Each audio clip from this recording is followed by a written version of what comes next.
Hello, I'm Nan Geschke, your host of the Los Altos History Show. Tonight, as we have as our guest, Paul Nyberg. Welcome, Paul. Thanks for being on the show tonight. Glad to be here.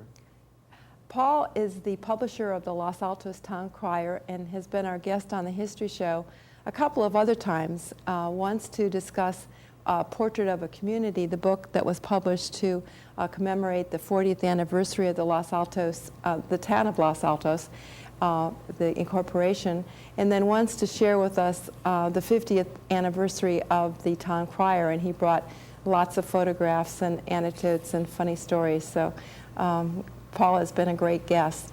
But tonight he's come to share a new project, the publishing of this book called Paint the Town, Images and Art, compiled by his wife Liz Nyberg and himself. And Paul, this is, first of all, congratulations. This Thank you. A wonderful book. But please tell us a little bit about how you had the idea for this book and how you actually compiled it. It's just kind of an interesting story, isn't it? Well, it came about from a brainstorm, I guess you'd say. I was driving into the village one day to our office on Main Street in mid-1999, and I sort of thought, this is the last year of the 20th century. Wouldn't it be fun to capture what Los Altos looks like this last year of the 20th century? And I thought about doing a photo essay or maybe a video or whatever, and then it dawned on me, maybe we could ask all the artists that live in the area to come and paint their version of various buildings and scenes around town, and we could capture those in a book, and it would become something that might be a real treasure for the community. So how did you lasso all these artists? Well, I sent out the call to come and paint the town, literally, and we had some silly comments like, what color are we going to paint it, beige or blue or whatever, but what we really meant was we set a date in June in 1999, invited the artists to come to bring their easels and their paints and their brushes and to set up throughout the village, throughout the whole town, to paint. Then they chose their own subjects. Some of them picked a bank, some of them picked a scene on Main Street, as you'll see. Some of them picked churches. But they painted away for a whole day, and at the end of the day, they said, this was so much fun, we'd like to do it again. 45 artists showed up and painted that first day. That's unbelievable. And then we did it again in September, and we ended up with about 90 images of their art, some in watercolor, some in oil, some on pen and ink. And so we have all these different styles and all these different kinds of images. And seeing a village or seeing a building through the eyes of an artist is quite different from seeing it through the lens of a camera or even standing looking at it yourself. And so that's what this book represents. The way it worked is the artists got to keep their original art and they could sell it. Many of them have sold their art to the building owner or to business owners or friends. But we had permission, we requested permission to publish it in a book. And the book was intended to be a nonprofit fundraiser for the community organizations, and we'll maybe talk a little more about that later. Well, let's talk about it now, because we may not have time later, okay. So that's a good. What we did once we segue. started accumulating all this art, and we saw we really did have the possibility of doing a book. We then figured out what it would cost to print. The printing and paper and binding of a hardcover book is not cheap. And it was to print 3,000 copies would cost about $25,000. So I kind of let the word out to some friends and people like the Packard Foundation, and little by little we gathered up $25,000 to pay the printing bill. And once we got the books, which just arrived in the last 2 weeks, they now have been distributed to about 10 different nonprofit organizations in town who are Some of them are selling them. They're selling them, and they get to keep the $25 the selling price. And that's Sister Cities is selling them. History House has them. The Art Docents Hidden Villa is selling them. The Kiwanis Club, the Sunset Rotary Club, the PTA is selling copies in the schools and keeping the money to use in the PTA project. So we have many organizations that are benefiting from this, and they get to keep all the money. So this idea of yours was to sort of capture the town in the year 2000. Well, yes, end of 1999, early part of the 21st century. We haven't figured out yet which is the last year of the 20th century, this year or last year, but we started out assuming 1999 was. Debate. And so it really most of the paintings were all done, last year in 1999. Well, let's get started, and let's start with the cover. The covers, I should say, the front and the back covers. Remember, this is the Paint the Town images in art. And this one is very attractive, Paul. Well, it's beautiful. It's a watercolor by Jean Morin, and it's taken of her. She stood at the end of Main Street across from the community plaza looking up Main where it curves away toward the hills. And on the right side in this picture is the town crier office building, and across from that is the Italian deli and the cookie cafe, which are all familiar landmarks to anyone around Los Altos. One of the things that's interesting in paintings and in photos as we look back years ahead and we look back is that to see the cars. And cars date any picture that they're in. Absolutely. And these cars will date this painting into the future also. So 50 years from now, we'll be able to date this not by anything but those cars. By looking at the cars. And the back cover, too, is interesting. This is the Olympic wannabe sculpture that's in Connor Park. This is new to Los Altos. It's a new landmark. It was just installed last May in 2000, and we were getting ready to go to press with the book, and it dawned on me that it would be great to have a painting of that also, because it's here in the community and will be here for the next 100 years, we assume. And Kathy Sharp, a very good artist, professional artist here, I asked her if she could hurry up and paint that so we could include it in the book. And one of the interesting tasks she had, she resisted a little bit because she said, I really have a hard time painting somebody else's art. This is copying somebody else's art, the sculpture. Oh, interesting. And the Olympic Wannabes was created by a famed sculptress, Glenna Goodacre in New Mexico, Santa Fe. And she's a woman who created the new dollar that the Treasury Department released with the little girl on it, the Sacagawea. Yeah. That was designed by Glenna Goodacre, and we have this wonderful piece of her art here in our town permanently. It's my favorite sculpture in Los Altos. Well, let's get started, Paul. We've chosen quite a few images to share with our viewers tonight. And this very first one is of the DeMartini Market. Yeah, the orchard. In the 1920s, this roadside fruit stand first was in business, and it's been there continuously since. Mr. DeMartini sadly was killed by a car out in front of his roadside stand back in the 20s or early 30s, but his family continued to maintain the fruit and vegetable stand, and it's still there today. I might just say that the book is in two sections. First of all, we have the section that we're starting now, which is the village, all of the images on Main Street and State Street and on side streets, First Street, Second Street, and so on. And then the last part of the book, about the last third, is we call it our community. And it's all of the buildings and churches and City Hall and the other outside the village landmarks in our community. And we'll see that in a minute. All right, and I see that you have a quote here from Oliver Goldsmith, the loveliest village of the plain. I like that. Yes, that's what we think we are. We're now in the village, and the second image that we're coming upon is the familiar landmark now, but it's fairly recent, isn't it, Paul? Yeah, the Community Plaza, which is next to Citibank on Main Street, was built in 1993 with funds that were raised by the local Rotary Club. They sold bricks to families and so on, and you can see those bricks on the floor of the plaza. The clock in the plaza has also become a landmark in the community. It was installed at the same time. It was a gift to the community from Louise Spangler in memory of her husband, Denny Spangler, who had been on city council. Yes, and had been mayor, I believe. Yes, he'd been mayor. Right. And moving right along, the next image is an interesting one. And when I first looked at it, I was a little puzzled, and I think you were too, Paul. Yes.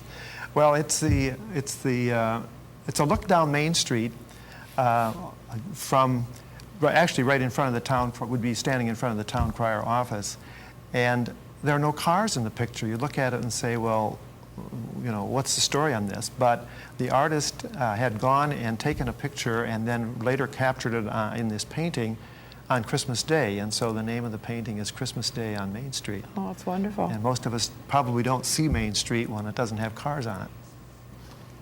And this building is a familiar one to you. Yes, that's the home of the town crier. It was remodeled in 1995.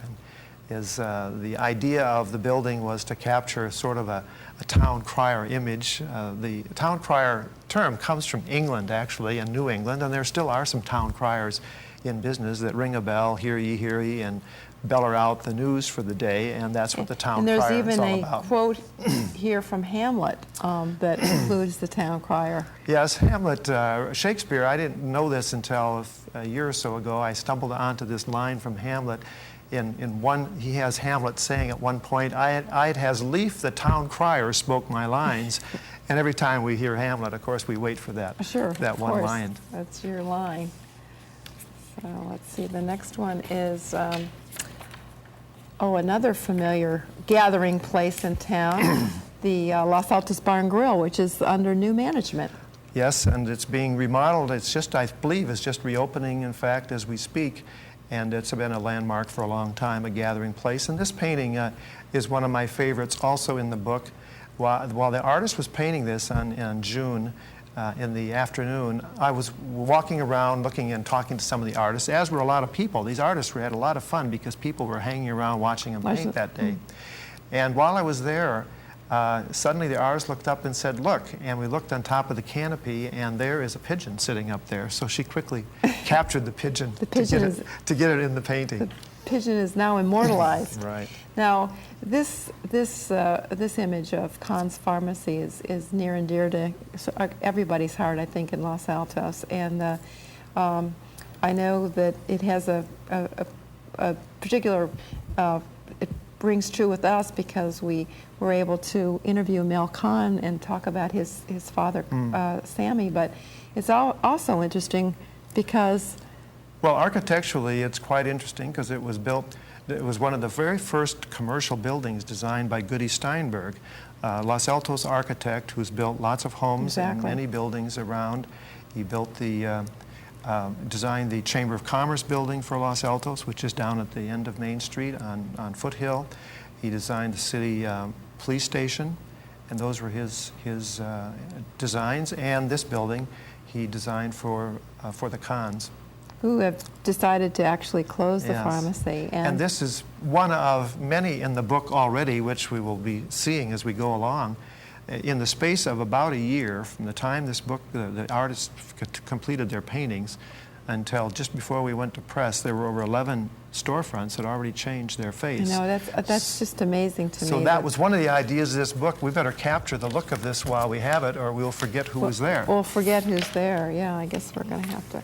Oh, here it is. This is it. This is what's now called the cover story, and it's a two-story building painted by Jan Meyer, who is a friend of ours. And actually, Jan painted the backdrop here for the Los Altos History Show, so she even has a role on our show as our set designer. Now, this building has been has housed many businesses, and it's an old building. I believe it was the house. It housed the fire department at one time. It also was a private residence. You can see from the upper story that there were living quarters up above, and there were before the cover story there was a card shop that was housed here. Now this building is another great gathering place in town, isn't it, Paul?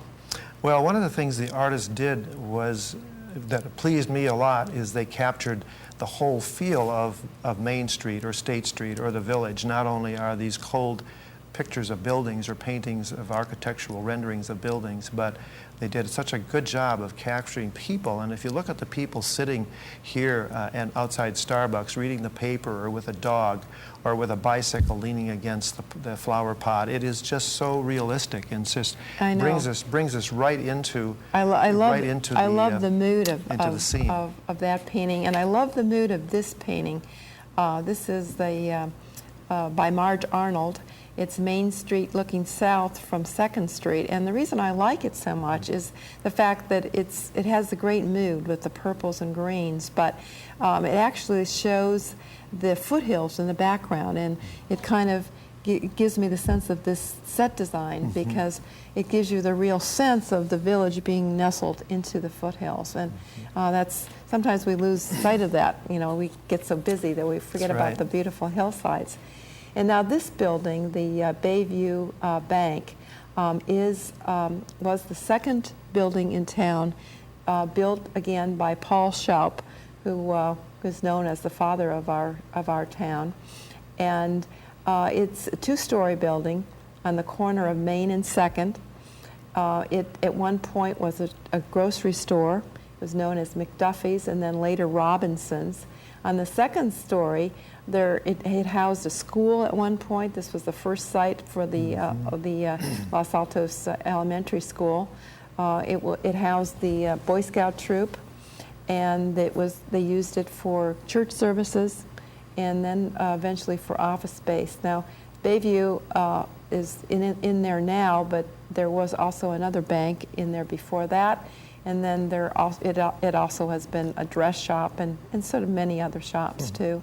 But it is really a landmark, and anybody who's walking on Main Street, you know, should stop and take a look at it. There is a plaque on the front wall explaining its history, and is well worth looking at. Then, as we go across the page to the next painting, Mac's Tea Room, or as it ended its life, Mac's American Grill, it also has been a landmark that was. And once again, we feel happy that we captured it before it went out of business. It is empty as we speak. We don't quite know what'll be there in the future. No, we were just talking before. I couldn't figure out how long Mac's has been in business, but it has to be several decades. Several decades, yes. Exactly. So let me see if we can put the book down and pull this apart. And here we have another landmark, which is Al's Barbershop. Al's Barbershop. Yeah, another landmark on Main Street that is no longer there. Al's Barbershop was opened, that shop or that building was opened as a barbershop in 1923. It probably had the longest run as a single business of any building on Main Street or in the downtown. Al took over the business in 1948, and he's still barbering in town, Al Geldridge, but this landmark was taken down and the building remodeled in 1999. Great. Oh, we did a show with Al. In fact, we taped the last day he was open, and it was marvelous. We had 4 generations of families who had their hair cut by Al or his partner. Well, Louis. Al, like his building or his shop, is sort of a landmark in our community. He happens to be my next door neighbor. He not only cuts my hair, but he trims my trees. He's a good cutter. he's a good neighbor. And now this building, the Copeland building, is another landmark building in downtown Los Altos at the corner of Main and 1st Street. It's a 2-story building, and it has a wonderful facade, doesn't it, Paul? It does. That's one of the things that amazed me. These buildings that were built back in the teens and the 20s, not only in Los Altos, but elsewhere in our valley, they didn't spare any expense in the way they built these. They built them very durably, and they withstood the test of time, and here they are, and they have some character. They have that architectural character that so much of our new buildings today are hurry up and build them and then tear them down in 10 years. Exactly, and that housed the first post office in Los Altos. And then going on to the next, we have another. Yeah, we've moved over to State Street now. We've divided the book into kind of a walking tour of Main Street and State Street. Now we're on State Street, and one of the landmarks that also, like some of the others we've talked about, is going out of business, and that's Heinzelman's bookstore. This painting was captured by Jim McGinnis, a well-known artist here in town who does the cat posters for the Summer Art Festival. And this is a pen and ink drawing with color.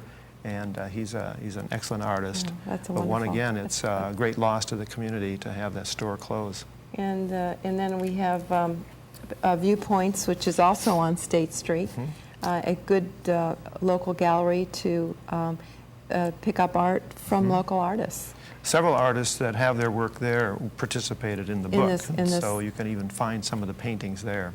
Exactly. And this is a new building. Yeah, we included that in our collection. Well, partly because it was painted. That's the main reason, I suppose we would say. But it's a rather new building, and it's contemporary, and yet it has a feel for the village that we think will survive and be acceptable as part of a village ambience, 20 years, 40 years, 100 years from now. Sure, exactly. Now, this is the train station in Los Altos. Again, probably the most important historical building in town, the train depot. It's now an antique store, but it was built around 1911, and it's considered important enough to be eligible for the National Register of Historic Places. It is a local landmark, landmarked by the city of Los Altos, but it actually is very, very well preserved and is a wonderful example of early railroad architecture. And again, we thank Paul Schelp for that, for bringing the Southern Pacific through this area. It's why our town is here, and that station is a symbol of that. And let's see, have we missed one here? Well, No, this is another store on First Street, which is a hardware store, but it has had a long history as Clint's Ice Cream. Right. And that little top piece there used to be an ice cream cone, and I think we have a photograph of that we're going to insert here so that you can see good. how it looked like when it was painted as an ice cream cone. And our friend Jan Meyer actually painted that out for the hardware store. So let's see where we are now. Now we're going on into the community, out of the village now and into the community, and this is an important new resource for the town, isn't it, Paul? Yeah, this sculpture was created by a Los Alton, R.J. Truman, and it was dedicated on July 4, 1998. Over 3,000 people came to this dedication in Shout Park, and it's a beautiful piece. It salutes all of the veterans and service people in all branches of service that have served their country. And what's incredible about the image to me is that it demonstrates that our military doesn't exist to kill people, it exists, or to take people's lives, it exists to save people's lives. And this man holding this small child and caring for it, nurturing that, demonstrates that whole idea of what we know we stand for, which is peace. It's really well done. Now this painting of History Houses is an important one, I think, for people to recognize that this home, built in 1905 by Gilbert Smith, is a wonderful example of rural craftsman farmhouse architecture. It was a part of an 10-acre orchard which was sold to the city of Los Altos for its civic center. And when both the Smiths died, the house was deeded to the city, and it became the History House Museum. And it's now the House Museum. There is another building now being built on the Civic Center property, but it's an important example, and it's very well preserved. And these are some other views, one of the water tower behind History House, and also of the orchard in springtime, which is a glorious sight. And the 1 acre of the Civic Center property is actually deeded to the growing of apricot trees. Yeah, every time we see this painting or see these trees, we're reminded of the Joyce Kilmer's famous poem that poems are made by fools like me, but only God can make a tree, and they're really special to see, Right. to have these orchards. Now this is a fun one. I mean, I really love this painting, Paul. What can you tell us about this? Well, this, when I first saw it, when the artist brought it in, I didn't see him paint this. He just brought it in after he had finished it, and Will Mahler. And it is the Los Altos nursery. But it looked to me at first blush like it was painted in Venice or someplace in Italy or some far-off place, but it's right here in Los Altos, the Los Altos nursery, which also has a great history. It's been owned for 3 generations by the Ferrucci family, and I think you've done a we have done a show. I know. on the Ferruccis. And actually, it's interesting. We have a few more shots that we'd love to show you, but I think this is a good teaser for you to see, for you to buy this book from your favorite nonprofit organization. And it's been kind of nostalgic for me, Paul, to kind of walk through this book, because we've done so many shows over the last 8 years, you know, about the history of some of these buildings and the families that have been associated with them. So our time is up for this part of the show, but I wanted to let you know that tonight is the last Los Altos History Show to be produced at Foothill College. And I wanted to take this opportunity to thank a whole lot of people who've made this, who've been my support system for the show over the years. And I just want to mention them all because they've been so important to me. First of all, Suzanne Elwell and Dave Souter of Access Los Altos. They're really the dynamic duo up here. You can't do anything without them. And many of the crew of the History Show have been with us for the past 8 years.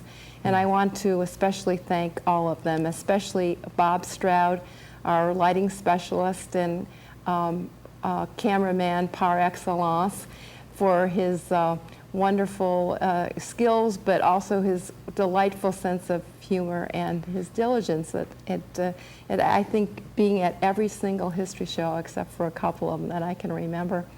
To Linda Vinker, our teleprompter person and operator and associate producer. She makes my job look easy. To Bob Ingold, who designed the Access logo and who's directed the show and has been a cameraman for many years. Thank you, Bob. Chris Johnson has been invaluable as our on-location cameraman and post-production editor. Chris works the audio on the interview part of the show, but believe me, I couldn't do this show without Chris. Thank you a million, Chris. I want also to thank Joy Swanson and Lori Kurgis, who both help with technical direction. To Dave and Beverly McChesney, who have worked camera and the character generation. Beverly also has produced some of the history shows here at Access Los Altos. I also want to thank my friend Judy Johnson, who has worked as floor director, CG operator, and technical director. And I also would like to thank Janet Freeland, who's been our floor director. And finally, I want to thank our director, Glenn Quinn. He is our director extraordinaire. He has helped us out for the last 3 years directing the History Show. So many, many thanks to you, Glenn. Thanks also go to Craig Gower and for his past support, and to my husband Chuck, who often helps with the post-production editing. He's even hosted this show once. So if I've forgotten any of you, I humbly beg your forgiveness. But I also want to thank you, the most important people, the viewers, who faithfully watched and commented on the Los Altos History Show. Many, many thanks. So thanks for your time, and I hope to see you soon. Thanks, Paul. Thank you.